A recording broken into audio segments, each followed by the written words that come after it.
নমস্কার বন্ধুরা, শুভ সকাল। আজ অনেক দিন পরে আমি কিন্তু বিছানা তুলছি, কারণ জানোই তোমরা আমার ছোট মেয়ে সকালবেলা উঠে বিছানাগুলো পরিষ্কার করে। আমার কিন্তু ঘরের কাজ সকালবেলা করতে হয় না বেশিরভাগটা দিন, তার মধ্যে এখন তো স্কুল নেই, এখন আরও করতে হয় না। আজ না ছোট মেয়ে ওঠেনি, এর জন্য ভাবলাম যে বিছানাটা আমি পরিষ্কার করে নিই।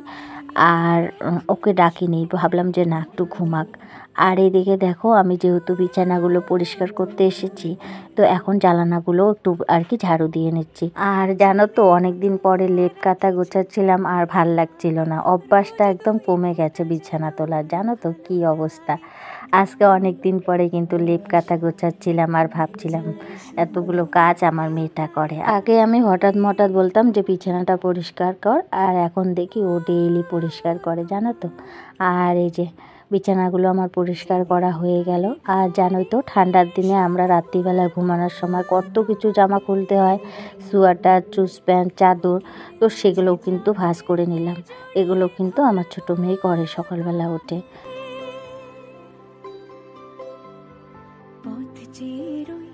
চলে আসলাম রান্নাঘরে এসে এক গ্যাসে চা বসিয়ে দিয়েছি আর এক গ্যাসে পাউরুটি সেঁকে নিচ্ছি। আর জানো তো, আমাদের ঘর একটুকু নোংরা হতে দেয় না, বিছানা পাতি সব সময় আমার ছোটো মেয়ে পরিষ্কার রাখতে বলে। যদি ওর দিদি বা ওর ভাই নোংরা করলো, তাহলে ওদেরকে মারা চালু করবে, নালে বকা দেওয়া চালু করবে, এরকম অবস্থা। কি আর বলি। এদিকে আমাদের চা খাওয়া দাওয়া কমপ্লিট করে চলে আসলাম সোজা রান্নাঘরে। আর রান্নাঘরে এসে আগে ভাতটা বসিয়ে দিয়েছি আর এক গ্যাসে বসিয়ে দিয়েছি ডাল। আর আজকে কিন্তু সকালে স্নানটা হয়নি, কারণ ঘরের কাজগুলো করে নিয়েছি, এর জন্যে। অন্য দিন কি হয়, ছোটো মেয়ে আর কি ঘরের কাজ করে, আমাকে গরম জল করে দেয়, তখন আমি স্নান করি। তো আজকে যেহেতু ও ওঠেনি, এর জন্য আমাকে গরম জল করে দেয়নি, এর জন্য আমি কিন্তু স্নানটাও করিনি। আর জানো তো, আমার না আর কি ঠান্ডা জল দিয়ে যদি স্নান করি, আমার একদম গলা ঠলা বসে একদম কাশি শুরু হয়, মানে এতটাই ঠান্ডা লাগে। তো ওই জন্য আমি বেশিরভাগই গরম জল দিয়ে স্নানটা করি। ওইদিকে আমি ভাতটা নামিয়ে রান্না করলাম হলো সবজি ডাল। আর এদিকে মাছ আলা এসেছে, তো ওর বাবা আবার বাড়ির থেকে একটু মাছ নিয়ে নিয়েছে, সেটাকে কেটে বেছে চলে আসলাম রান্নাঘরে। আর রান্নাঘরে এসে আগে আমি কিন্তু মাছ ভাজাগুলো বসিয়ে দিচ্ছি। আর আজকে কিন্তু ছোট কড়াইটার মধ্যে রান্না করছি, কারণ ওই যে কালকে পকোড়া ভেজেছিলাম, ওই কড়াইটার মধ্যে তেল ছিল, ওই জন্যে কিন্তু ছোট কড়াইটার মধ্যে মাছটা ভেজে নিচ্ছে। ভাবছি এটার মধ্যেই আর কি রান্না করে নেব, আর ধোয়া কড়াইটা আর বের করব না। তো এই যে দেখো, এক এক করে আমার মাছগুলো দেওয়া হয়ে গেল। তো মাছটা ভাজা হতে থাক, ততক্ষণ পর্যন্ত কি লাগে সেগুলোও জোগাড় করে নিই।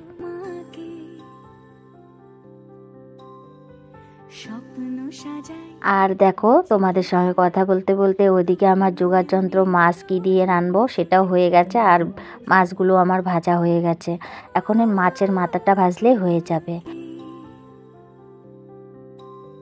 মাছ ভাজাটা এদিকে আমার হয়ে গেছে, তারপরে ওই তেলে জিরা সম্বার, পেঁয়াজ সম্বার আর টমেটো সম্বারটা দিয়ে দিলাম।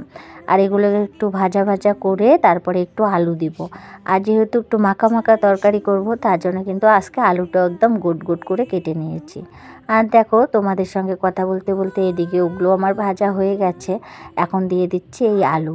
আর আলুগুলো কিন্তু একটু বড়ই করে কেটে নিয়েছি, আর যেহেতু নতুন আলু, এর জন্য সিদ্ধ হতে আর কি বেশি সময় লাগবে না। আর এই যে আলুগুলো দিয়ে একটু লবণ দিয়ে আবার ভাজা করে নিব, তারপরে একটু জল দিব, জল দিয়ে একটু সিদ্ধ করে নিয়ে তারপরে কিন্তু মশলা দিয়ে কষিয়ে নেব। আর এই যে দেখো, আমার কিন্তু আলুগুলো ভাজা হয়ে গেছে, তারপরে একটু জল দিয়ে সিদ্ধ করে নিয়েছি। আর দেখো, পেঁয়াজ, টমেটো সব গলে গেছে। আর এই ফাঁকে কিন্তু আমি একটু মশলাও বেটে নিয়েছি। মশলার মধ্যে আদা, জিরা, লঙ্কা আর আজকে না একটু রসুন দিয়েছি, কারণ মাছটা যেহেতু মাখা তরকারি বানাবো, এর জন্যে। আর গরম মশলা দিয়ে রান্না করব। আর এখন চলো মশলাটা কষিয়ে নিই।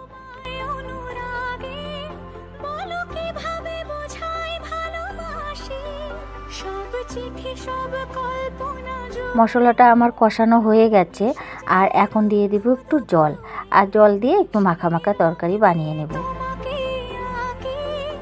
এতক্ষণ পর্যন্ত যে সকল বন্ধুরা আমার এই ভিডিওটা দেখছো, তোমাদের জানাই অসংখ্য ধন্যবাদ। আর নতুন কোনো বন্ধু হয়ে থাকলে আমার এই ভিডিওটা তোমাদের যদি ভালো লাগে তো প্লিজ আমার চ্যানেলকে সাবস্ক্রাইব করে দিয়ে আমার পাশে থাকার অনুরোধ রইল। আর যারা নাকি এই কাজটা করে রেখেছো তাদের অসংখ্য অসংখ্য ধন্যবাদ। আর প্রতিনিয়ত বন্ধুরা আমাকে এত এত মিষ্টি কমেন্ট করছো, তোমাদের জানাই অসংখ্য অসংখ্য ধন্যবাদ। গাছের ঝোলে মাছটা দেওয়া হয়ে গেল, এদিকে চাল ধোয়া জলটা আমি রেখে দিয়েছি। চলো গাছে জলগুলো দিয়ে দিই। গাছে জল দিতে দিতে আমি দুইজনের কমেন্ট একটু পড়ে নেব, কারণ তারা আমার যেহেতু ভিডিও দেখে আর ওদের কমেন্টটা না পড়লে আমার হবেই না। কারণ দেবাশিস চক্রবর্তী বলেছে আমাকে হোম ট্যুর দিতে, বুঝেছো? তো দেবাশিস চক্রবর্তী আমার ভাই হও আর দাদা হও, যেই হও না কেন, তো ঠান্ডার মধ্যে আমি না এখন হোম ট্যুর দিতে পারবো না, কারণ হোম ট্যুর দিতে গেলে তো একটু সব কিছু গুছিয়ে নিতে হয়। তো ঠান্ডার মধ্যে এখন দিতে পারছি না। অবশ্যই ঠান্ডাটা একটু কমে যাক, আমি কিন্তু একদিন হোম ট্যুর দিয়ে দিব, তখন আমার ভিডিওটা দেখে নিও আমার হোম ট্যুরটা। আর এক ভাই লিখেছে, সত্যি আজকে আমার চোখে জল এসে গেছে ওই কমেন্টটা পড়ে। এত মিষ্টি কমেন্ট করেছে, ভাবা যায় না। তো না পড়ে আর থাকতে পারছি না। তো ভাইটার নাম হলো পাত্তো লক দাওয়ালা দুনিয়া, যাই হোক হিন্দিতে আর কি নামটা। তো ওই ভাই লিখেছিল যে আপকা ঘর মন্দির।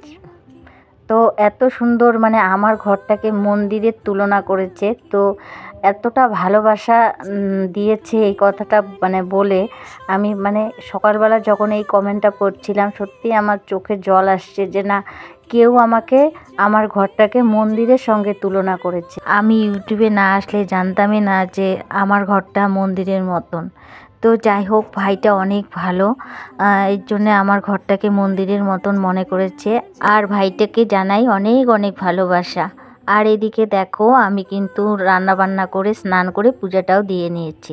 দুপুরের খাওয়া দাওয়া শেষ, এখন ঠান্ডা লাগছে, একটু মাঠে যাব, খুব ঠান্ডা লাগছে, একটু রোদে বসি গিয়া তারপরে। আর আল্লাহ দিকেও দেখি, আল্লাহ দিকেই আছে। সকাল থেকে একবারে মাঠে আসার সময়। চলো বাবা, আল্লাদি তো এখানে ভালো ঘাস খাইতেছে গো কাকু। আর ঘাসগুলো একবারে মুড়ে করে ফেলাইছে, দেখো কি সুন্দর ঘাস খাইতেছে।